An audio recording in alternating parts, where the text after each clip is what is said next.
Kita memperingati Isra Mi'raj Nabi besar Muhammad sallallahu alaihi wasallam. Semoga semuanya yang apa kita lakukan pada saat ini betul-betul dicatat oleh Allah sebagai amalan sholihan maqbulan indallah. Amin amin Allahumma amin. Salawat serta salam semoga tetap Allah limpahkan pada Nabi Agung Muhammad sallallahu alaihi wasallam. Semoga kita semuanya termasuk umatnya yang mendapatkan syafaatnya, utamanya syafaatul uzma fi yaumil qiyamah. Amin amin Allahumma amin. Bapak Ibu hadirin yang berbahagia, pada kesempatan ini saya diamanai untuk melengkapi kegiatan Milad ke-55 MTSN 4 ini.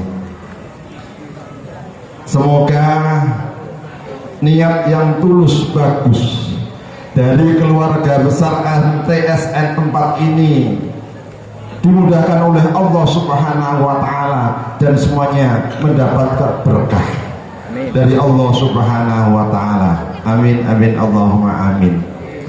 Anak-anakku semuanya yang saya sayangi dan saya banggakan, masih semangat untuk mengikuti kegiatan ini? Masih semangat? Kalau masih, saya tak mencoba untuk menyampaikan pantun biar suasananya berbeda. Bisa diterima? Oke, saya lanjut. Berangkat ke pasar membeli ikan sepat, singgah di sawahan di tempat sahabat. Selamat dan sukses untuk MTSN 4. Semoga kedepan semakin hebat dan bermartabat.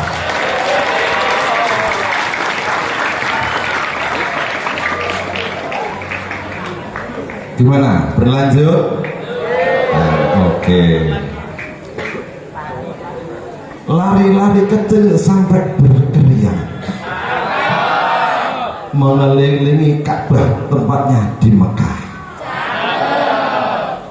Mari kegiatan ini kita ikuti dengan semangat, semoga bisa menambah berkah. Amin amin Allahumma amin.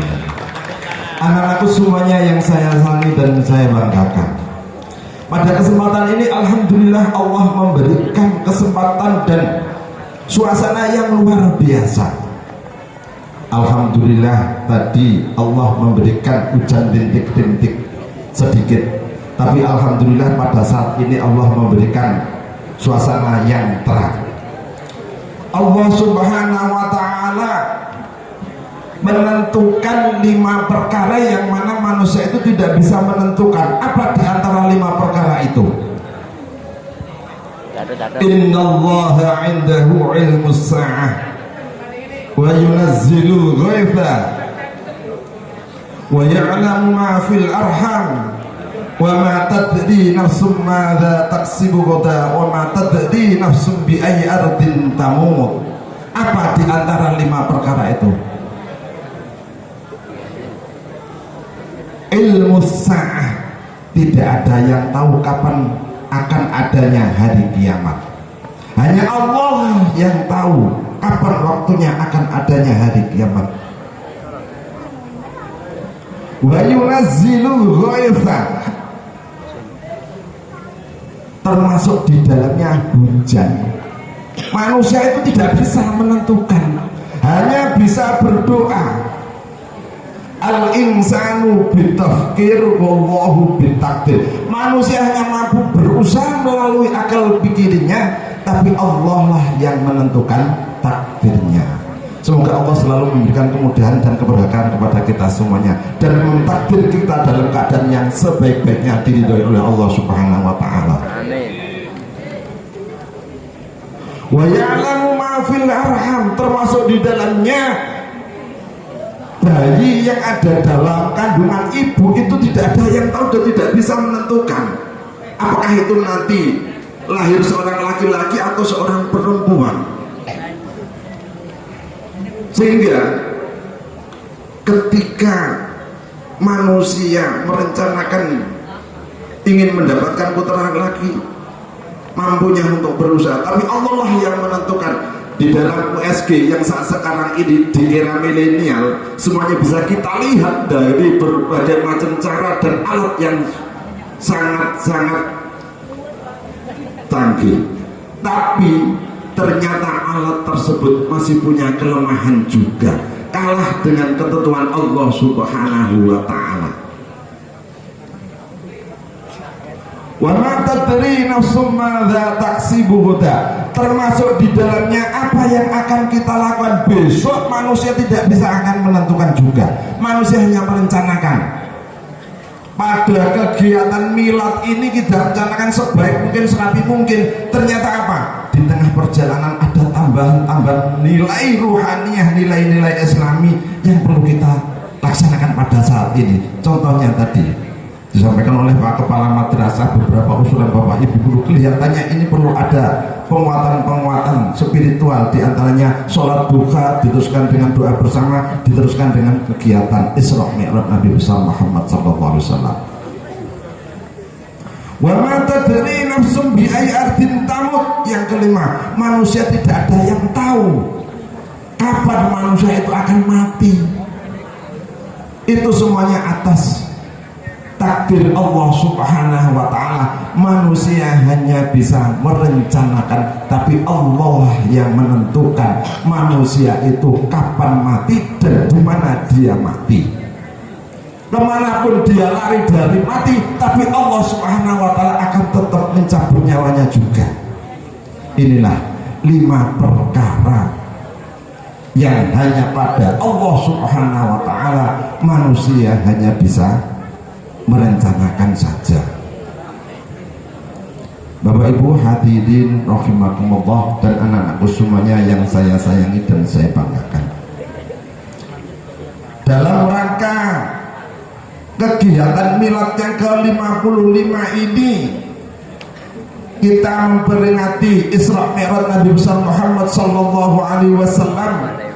Tadi disampaikan oleh Bapak Kepala Madrasah, Subhanalladzi asra bi'abdihi laylan minal masjidil haram ilal masjidil aqsa alladzi barakna hawlahu linuriyahu min ayatina innahu huwas sami'ul basir. Terkait dengan Isra Mi'raj Nabi besar Muhammad sallallahu alaihi wasallam itu menyangkut masalah keimanan, menyangkut masalah keyakinan, menyangkut masalah kepercayaan. Ketika Rasulullah sallallahu alaihi wasallam didatangi oleh sahabat, akhbirni alal iman, ya Rasul, kabarkanlah kepada saya apakah itu iman.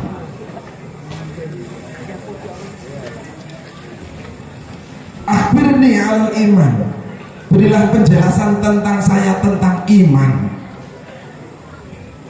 Antuk mina billahi wa malaikati wa kutubi wa rusulihi wal yaumil akhir wa bil qadri khairihi wa syarrihi. Rukun iman ada berapa anak-anak? Ada 5. Yang pertama, antuk mina billah, iman kepada Allah, wa malaikatihi, malaikat, wa kutubihi, kitab Allah, wa rusulihi, utusan Allah, wal yaumil akhir, adanya hari kiamat, wa bil qadri khairihi wa syarrihi, takdir Allah Subhanahu wa ta'ala baik itu baik buruk itu sebenarnya adalah takdir Allah Subhanahu wa ta'ala. Manusia bisa berusaha. Isra Mi'raj ini memberikan gambaran kepada kita apakah Isra Mi'raj itu menambah keimanan kita atau justru malah semakin tidak percaya kita dengan adanya Isra Mi'raj Nabi besar Muhammad sallallahu alaihi wasallam. Inilah untuk mengetahui sekaligus mengukur kadar keimanan kita.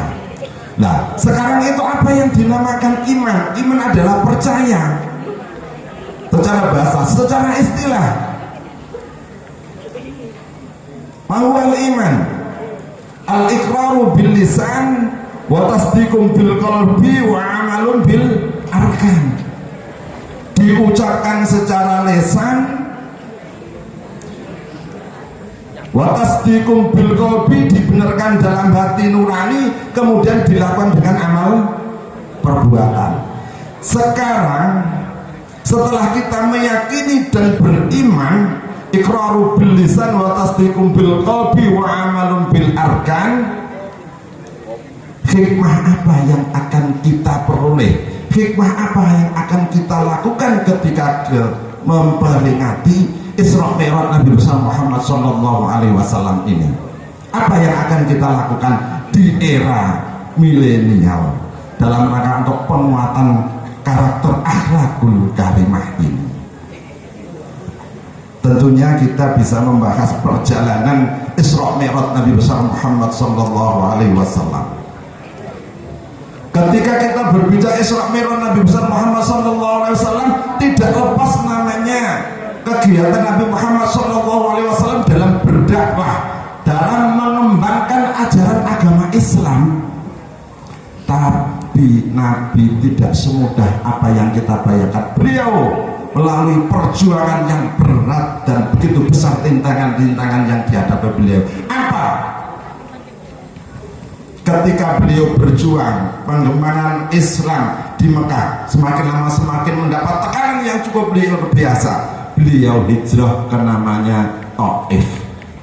Taif itu daerah yang cukup maju perekonomiannya dan peradabannya cukup luar biasa. Harapannya Nabi Muhammad hijrah ke Taif ini bisa diterima dengan baik. Karena apa? Mereka itu daerah yang maju.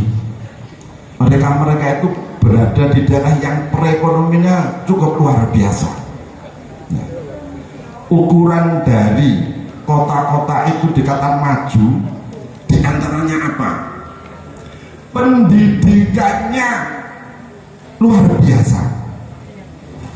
Artinya apa? Pendidikan di kota Taif itu cukup luar biasa.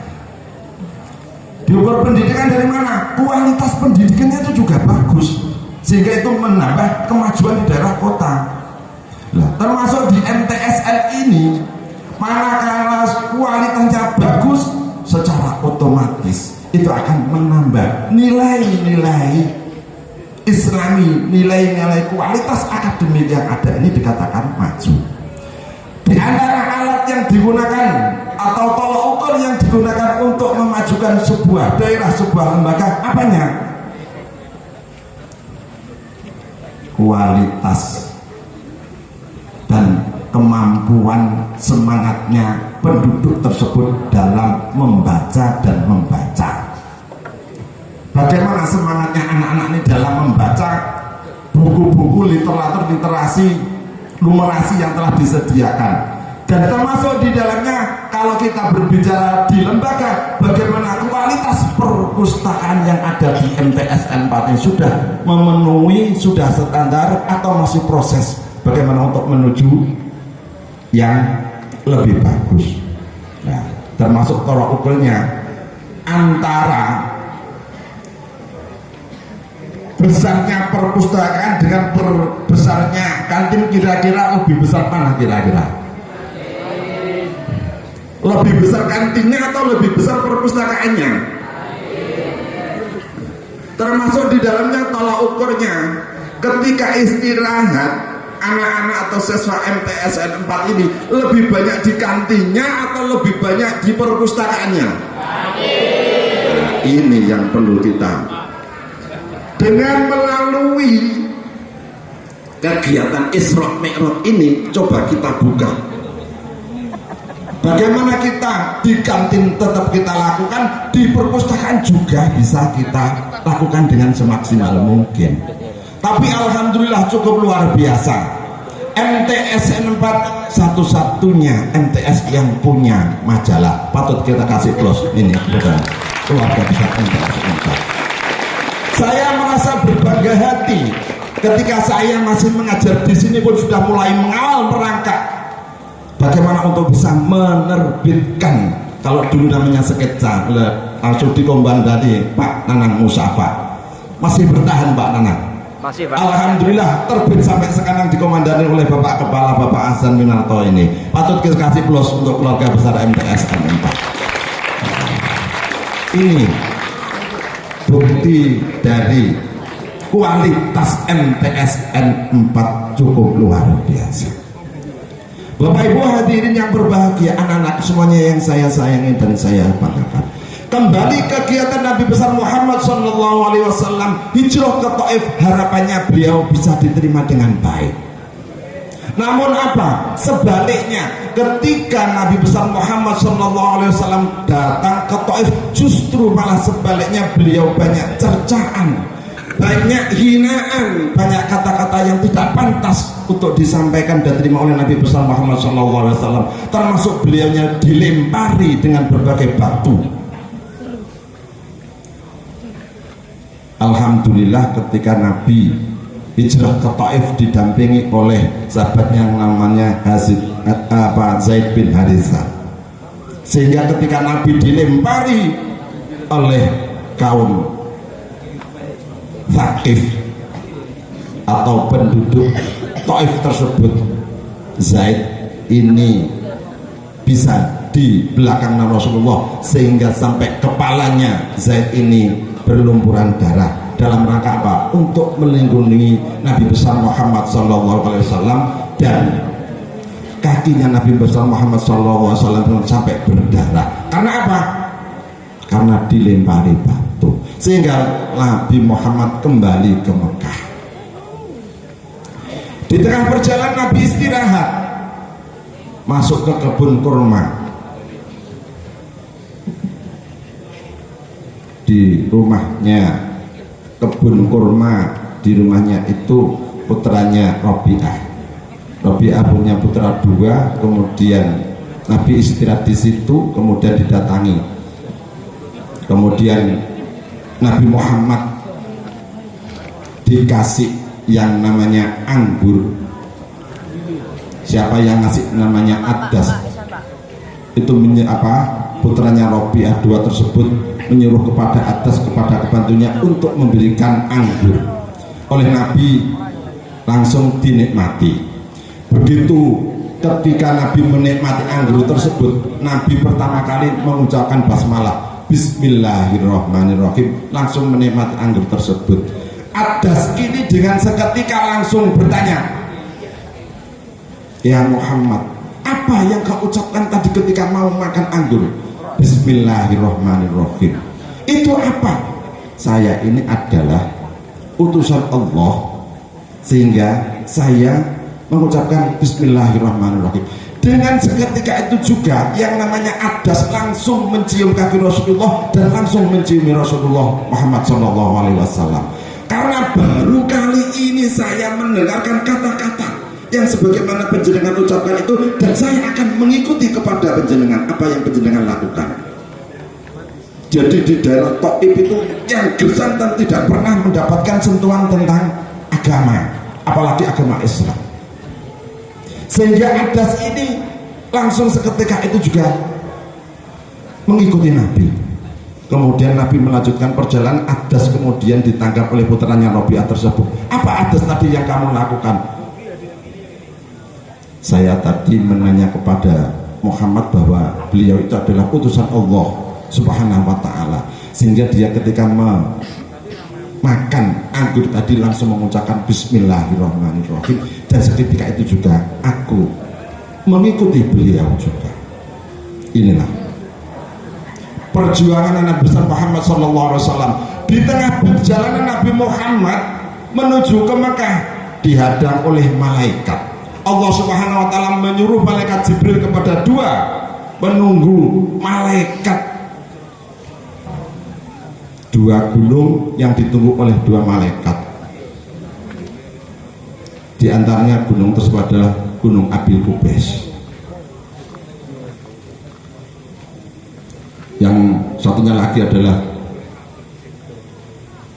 Gunung Qauqian.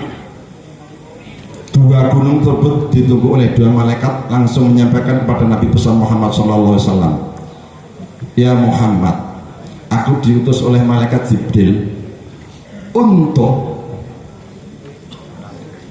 menggempur dua gunung tersebut agar kiranya engkau merestui agar orang-orang Taif yang tadi menghina dan sekaligus melempari batu kepada panjenengan mereka terkubur rata dengan tanah dari longsoran gunung tersebut. Apa jawabnya Nabi? Jangan. Saya pingin keturunan-keturunan orang Taif, anak cucu orang Taif, kedepannya semuanya pada masuk Islam dan menyembah kepada Allah Subhanahu wa Ta'ala.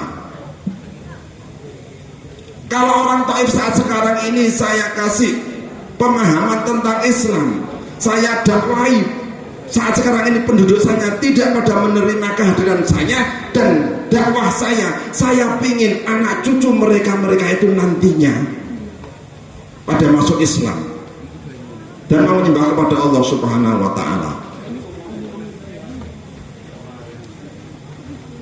sehingga malaikat tidak jadi mengangkat gunung tersebut agar orang Taif terkubur di gunung tersebut. Nabi besar, bagaimana kedepannya anak cucu mereka? Kalau saya sekarang tidak bisa, tapi bagaimana anak cucu mereka?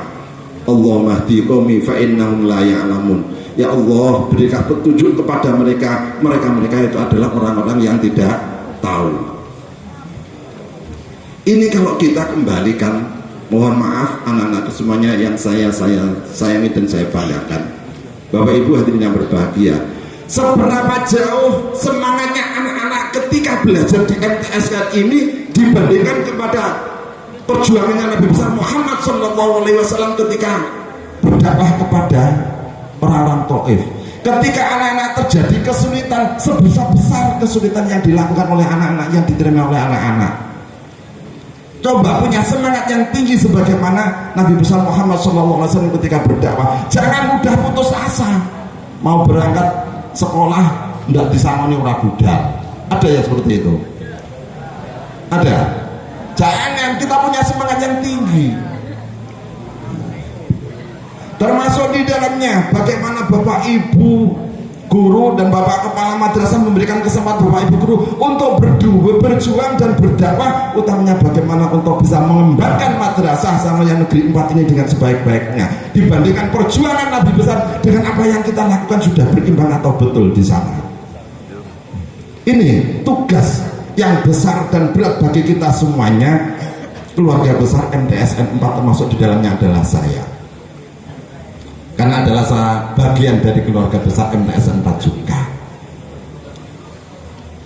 Jadi inilah yang bisa kita petik dari kegiatan Isra Mi'raj Nabi Muhammad SAW di era milenial ini, di era digitalisasi, di era milenial, tapi kita tetap mempertahankan tradisi-tradisi lama yang memungkinkan masih kita pertahankan, dan itu dirasa masih bagus. Al-muhafadzatu ala qadimis sholih wal akhlu bil jadidil aslah. Kita mempertahankan budaya-budaya lama yang dirasa masih bagus, dan kita tidak ketinggalan nuansa-nuansa saat sekarang ini yang lebih milenial. Artinya kita sebagai seorang santri tidak boleh meninggalkan kesantrian kita. Kita tetap sholat, kita tetap ngaji, tapi kita tetap berusaha. Patut kita contoh Bapak Kepala Madrasah MTSN 4 ini. Beliau ini cukup luar biasa. Kegiatan lompatan-lompatannya yang cukup luar biasa. Saya melihat perkembangannya MTSN 4, termasuk di dalamnya di sini ada madrasah Adiyata, sekolah sehat, termasuk yang lain-lain cukup luar biasa.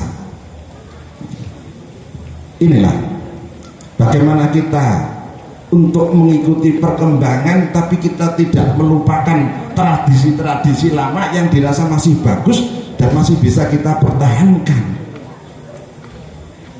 Nah, bersamaan dengan itu juga Nabi besar Muhammad SAW ditinggal oleh istrinya yang tercinta Siti Khadijah. Termasuk di dalamnya pada tahun itu juga ditinggal oleh pamannya Abu Thalib yang memberikan perlindungan kepada beliau Nabi besar Muhammad Shallallahu Alaihi Wasallam. Ketika beliau berdakwah, yang melindungi sudah berkurang. Ketika Siti Khadijah berdakwah, sumber-sumber dananya sudah mulai berkurang, sehingga mulai beliau kehilangan kekuatan karena ditinggal oleh pamannya sekaligus ditinggal oleh istrinya. Sehingga pada saat itulah Allah Subhanahu wa taala memberikan hiburan kepada Nabi Muhammad sallallahu alaihi wasallam. Apa hiburan yang diberikan oleh Allah kepada Nabi Muhammad? Yakni adanya Isra Mi'raj Nabi besar Muhammad sallallahu alaihi wasallam. Subhanalladzi asra bi'abdihi lailam minal masjidil harami ila masjidil aqsa alladzi barakna hawlahu linuriyahu min ayatina innahu was-sami'ul basir. Maha suci Allah yang telah memperjalankan hambanya Nabi besar Muhammad sallallahu alaihi wasallam pada suatu malam dari Masjidil Haram ke Masjidil Aqsa yang telah diberkahi sekelilingnya agar kami memperlihatkan kepadanya dari tanda-tanda kebesaran Allah Subhanahu wa taala. Sesungguhnya Allah Maha mendengar lagi Maha mengetahui. Anak-anakku semuanya yang saya sangi dan saya banggakan, sudah pernah tahukah anak-anak kepada Nabi besar Muhammad sallallahu alaihi wasallam? Sudah pernah tahu? Bapak ibu guru juga belum pernah tahu, saya pun juga belum pernah tahu. Anak-anak sudah tahu rumahnya Nabi besar Muhammad sallallahu alaihi wasallam? Sudah tahu? Bapak ibu guru alhamdulillah sebagian sudah ada yang sudah tahu. Rumahnya itu Sawahan ke barat, kemudian Watu Limo, Selawe, kemudian Surabaya, naik pesawat nanti sampai di Mekah sana. Jadi lewatnya Sawahan situ, Selawe, ke Surabaya, Bandara Juanda, terbang langsung ke Mekah. Itulah dalamnya Nabi besar Muhammad SAW beliau dilahirkan. Tapi beliau makannya di mana? Makannya di Madinah. Sudah tahu anak-anak? Saya doakan semuanya yang belum pernah ke sana segera bisa ziarah ke makam Nabi besar Muhammad sallallahu alaihi wasallam. Yassir lana ila Makkahal Mukarramah wa Madinatul Munawwarah li ziyarati haramin nabiyyi Muhammadin sallallahu alaihi wasallam bisihah wal afiyah was salamah yusran wala haula wala quwata illa billahil aliyil azim. Amin. Artinya apa anak-anak semuanya? Saya tadi menyampaikan bahwa Isra Mi'raj itu menyangkut sebuah kepercayaan dan keyakinan. Sudah yakin atau belum anak-anak kepada Nabi besar Muhammad SAW? Tahu saja belum pernah, rumahnya saja tidak tahu. Bagaimana anak-anak bisa mempercayai dan meyakininya? Inilah yang saya sampaikan di depan tadi. Menyangkut sebuah keyakinan dan kepercayaan kepada Bapak Ibu semuanya termasuk anak-anak. Ini adalah suatu hidayah dari Allah Subhanahu wa taala. Kita tidak menemui tapi kita mempercayai kepada Nabi Muhammad SAW. Ini hidayah dari Allah Subhanahu wa taala yang patut kita syukuri. Dan selalu kita tambah keimanan dan keyakinan kita kepada Allah. Saya menyampaikan di depan tadi, antum minum billahi wa malaikati wa kutubi wa rusulihi wal yaumil akhir wa bil qadri khairihi wa syarrihi. Keyakinan itu semakin kita kuatkan. Ini hidayah dari Allah Subhanahu wa taala. Coba bayangkan Abu Jahal, beliau sebagai seoman pamannya, dia tidak percaya. Sampai dia masuk ke dalam neraka. Padahal beliau bersama beliau Rasulullah Muhammad SAW tidak mendapat hidayah. Lalu bagaimana kita yang tidak tahu, tidak mendapati beliaunya, rumahnya saja belum tahu, makamnya saja belum tahu, kita percaya? Ini adalah hidayah dari Allah Subhanahu wa ta'ala. Patut kita syukuri. Dan bagaimana kita untuk menambah keimanan dan keyakinan kita kepada Allah, kepada Nabi besar Muhammad SAW. Sehingga ketika Nabi Muhammad diperjalankan oleh Allah dari Masjidil Haram ke Masjidil Aqsa sampai hingga naik ke Sidratul Muntaha. Inti dari besar Nabi besar Muhammad sallallahu alaihi wasallam diperlihatkan beberapa tanda kebesaran Allah Subhanahu wa taala di kelilingnya. Apa yang diperlihatkan kebesaran Allah? Di situ ada sebuah pohon, begitu tertanam langsung dalam waktu dekat muncul buahnya. Begitu dipetik kemudian muncul lagi. Begitu dipetik muncul lagi dalam waktu yang sekejap juga. Nabi Muhammad menanyakan kepada malaikat Jibril, malaikat Jibril itu apa? Apa? Pohon begitu ditancapkan, kita tanam dalam waktu sekejap muncul buahnya juga dan bisa kita nikmati. Kemudian ketika saya petik kemudian muncul lagi. Itulah gambaran orang-orang yang menafkahkan sebagian rezekinya, bagian kenikmatan yang diberikan oleh Allah Subhanahu wa taala. Sehingga inilah yang bisa kita petik dari kegiatan Nabi Isra Mi'raj. Dari Masjidil Haram ke Masjidil Aqsa diperlihatkan tanda-tanda kekuasaan Allah. Gambaran orang yang suka berinfak, bersedekah itu bagaikan orang yang menanam pohon, langsung seketika itu juga dapat memetik buahnya. Dan ketika dipetik muncul lagi buahnya. Kalau melihat seperti itu, anak-anak kira-kira pengen pohon yang kita tanam langsung muncul buah, kira-kira ingin enggak itu? Kemudian kita ambil, kemudian muncul lagi buahnya. Pinginnya sih pingin Pak, tapi lek infakir mengkiriin. Pinginnya sih penak pinek min Pak kulo, tapi lek sing kon infak untuk mengkiriin. Itu tradisi kita. Nah, pinginnya penak. Nek tarikan titia saya kok duduk tarikan. Jalue uwet sing ditanam langsung muncul buah, langsung muncul lagi. Kon infak kok angel men. Nah, ini jenenge bab penake dhewe. Ora enak cerita sing model ngoten. Ayatnya sudah menunjuk. Masalul ladzina yunfiquna amwalahum fisabilillahi kamathali habbatin ambatat sab'a sanabila fi kulli sunbulatin mi'atu habbah. Jadi perumpamaan orang yang menafkahkan sebagian hartanya di jalan Allah akan dilipat gandakan sampai 700 kali lipat. Ibarat pohon kita tanam, muncul satu benih, dari satu itu muncul menjadi 100, dari itu 7 satu jadi 7, jadi 100 kali 7 dilipat gandakan sampai 700 kali lipat. Ini gambarannya. Ketika kita ada permintaan bantuan gulai yang paling cilik dewe, nggak perlu yang muni klitik, orang kresek-kresek, tapi yang klitik lek dicegur nih kelotak. Banyak masjid termasuk bagian yang paling ketok dewe lek kelotak. Tapi ada syaratnya, mohon maaf, ketika kita menginfakkan sebagian harta kita kepada yang berhak menerima, ada syaratnya agar kita bisa tumbuh sampai 700 kali lipat.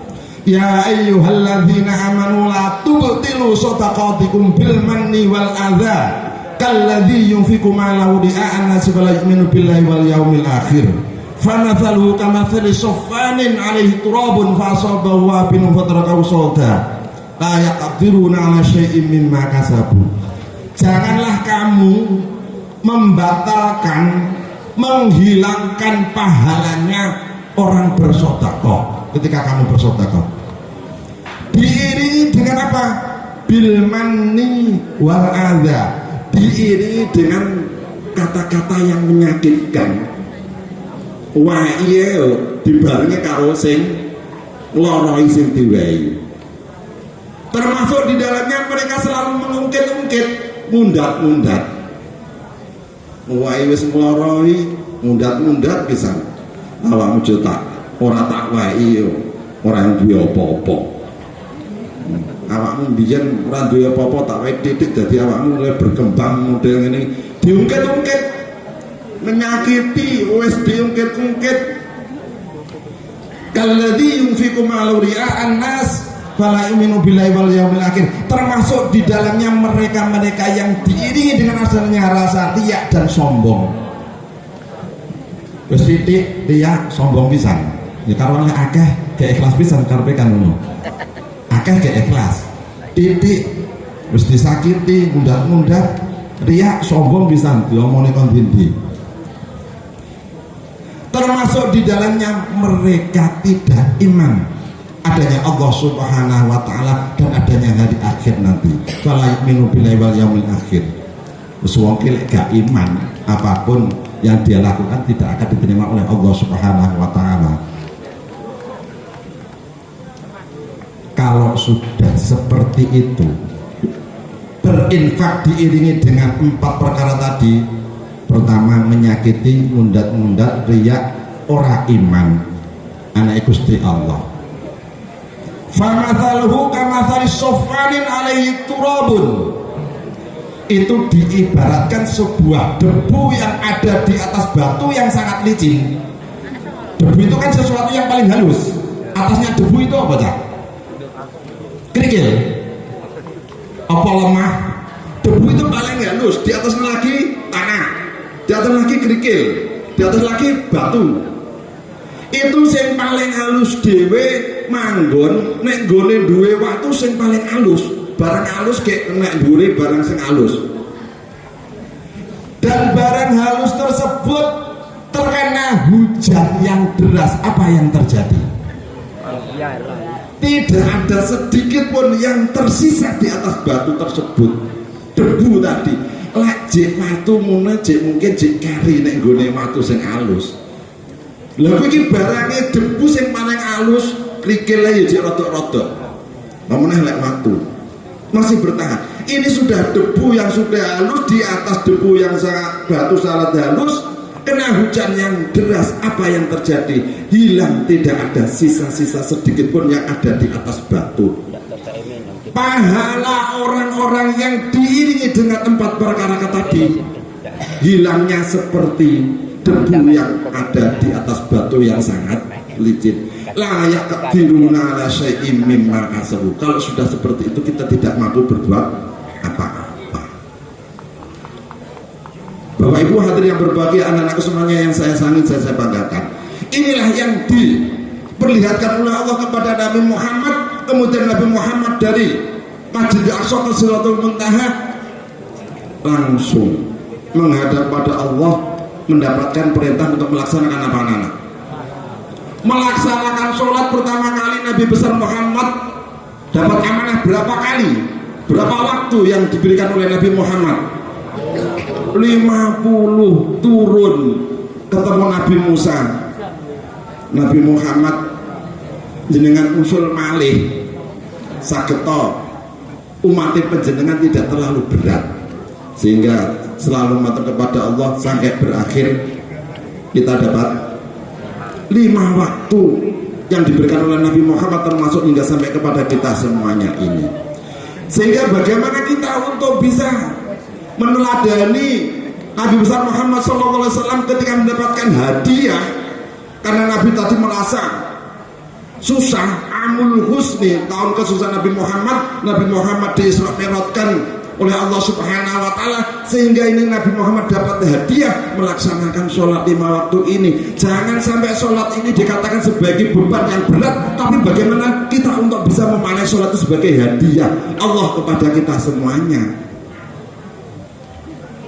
Ini hadiah apa beban, apa musibah? Jabakna Nabi bin nyapa kok ora ping sitok ae. Nah, ini yang terbaik diberikan Allah kepada Nabi Muhammad sampai 50 dari 5 itu sudah luar biasa. Tapi ini jangan diikuti oleh anak-anak. Ketika bapak ibu kepala atau bapak ibu guru memberi tugas kepada anak-anak, dinyang. Bapak ibu kepala madrasah memberikan anak untuk memberikan donatur, dinyang. Nabi Muhammad mau datang Gusti Allah tasik dinyang, masa kula masih dinyang, ora dinyang to Pak. Pak guru memberi tugas, Pak Niti dikumpulkan untuk mundur-mundur sakit Pak. Nabi Muhammad awan matur Gusti Allah kita sik mungkin pedilek keberatan masuk jenengan mboten. Inilah bagaimana kita untuk meneladani Rasulullah Muhammad SAW mengaktifkan sekaligus istiqomah untuk melaksanakan sholat 5 waktu. Jangan sampai kita meninggalkan dalam keadaan apapun, kecuali kita halangan syar'i bagi ibu-ibu. Tapi kalau bapak-bapak dalam kondisi apapun punya kewajiban melaksanakan sholat, Ketika mampu berdiri, berdiri, tidak mampu berdiri dengan berbaring. Kalau tidak mampu berbaring, bagaimana kita untuk bisa melaksanakan dengan isyarah? Sehingga bagaimana agar mampu kita melaksanakan sholat sesuai dengan kemampuannya. Kalau sudah tidak mampu semuanya, itu lebih baik disolati aja itu. Sudah tidak mampu sholat dan sudah tidak ada nafasnya, sebaiknya itu sudah disolati aja. Ini anak-anak semuanya yang saya sayangi dan saya banggakan. Karena mohon maaf anak-anak semuanya, ini saya kasih tahu jurang muridku atau jurang sanawi ora tak omong iki. Penduduk ahli neraka sakor ki wong-wong sing ninggalne salat. Ini disebutkan di dalam Al-Qur'an. Masalakakum fi sakor. Apa yang menyebabkan kamu kok masuk dalam neraka sakor? Di dalam Al-Quran disebutkan. Orang ahli swarga nanya kepada orang ahli neraka, orang ahli neraka diteranya, masalah kamu sakor, apa sebabnya awakmu kok mlebu neraka sakor? Qalu lam naku minal musallin. Aku mbiyen urip nek donya sering banget ninggalne salat. Inilah. Makanya saya berharap kepada anak-anakku semuanya, saya kasih pengumuman, jora anak-anakku rata omongin ini. Artinya apa? Bagaimana untuk bisa melaksanakan secara istiqomah? Istiqomah itu bagaimana? Berkelanjutan, berkesinambungan, itu namanya istiqomah. Lek-lek jenenge ora istiqomah tapi istirahat. Bisa melaksanakan secara istiqomah, kenapa? Allah memberikan peringatan kepada kita. Qalu lam nakum minal musallin, mereka adalah penduduk neraka sakor. Walam nakum nutimul miskin, termasuk di dalamnya mereka yang tidak peduli terhadap orang miskin. Itu termasuk di dalamnya adalah orang-orang yang menjadi penduduk neraka sakor. Wa kunna nakhudu ma'al khaidin, dan mereka yang bersama-sama orang yang dalam kehinaan. Artinya ketika mereka ada di komunitas orang-orang yang dalam kehinaan, mereka masuk di dalamnya dan mereka memperkuat di sana.